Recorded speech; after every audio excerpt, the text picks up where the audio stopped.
Hele, ty jsi chtěl odjet bez rozloučení?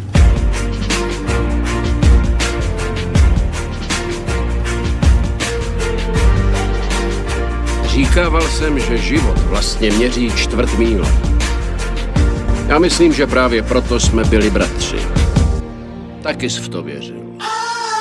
Doma je doma.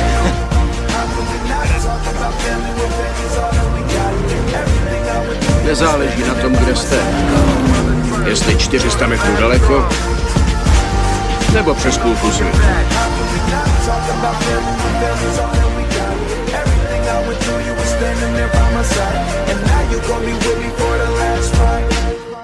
Vždycky budeš se. A vždycky budeš můj brat.